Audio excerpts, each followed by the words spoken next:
Leader of the opposition, Kemi Badenoch. Mr. Speaker, when Labour negotiates, our country loses. Oh, great. Kemi's trying out a new hard-hitting attack line. Yesterday, we heard the government offered £18 billion for Mauritius to take our territory in the Chagos Islands.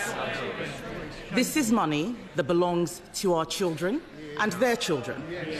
This is an immoral surrender, so North London lawyers can boast at their dinner parties.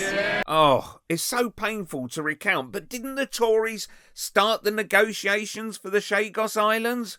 Over to Keir.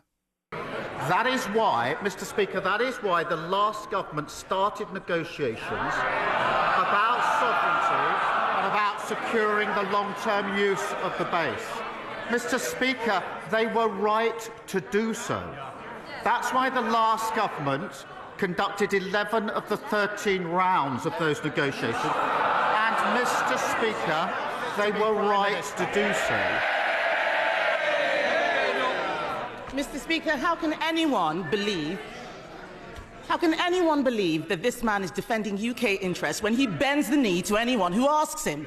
It's at this point Starmer reveals Badenoch has not bothered to personally be updated on how the Chagos issue has been developing. I'll come to that very issue, but I noticed she didn't say that she was briefed about the Chagos issue.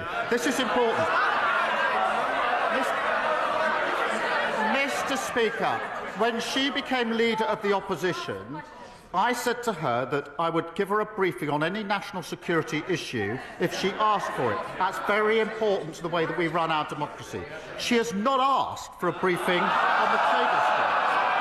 And that's because she's more interested in chasing reform than in national security. Mr. Speaker, this is a weak answer because he doesn't know what is going on. Last week, I asked about the employment bill. He didn't know what was going on. We asked about the education bill. He didn't know what was going on. Let me tell him what is going on. Maybe he can answer some questions. All of this rhetoric from Kemi could equally be applied to her. Click here for Is Helen Whately either drunk or weird?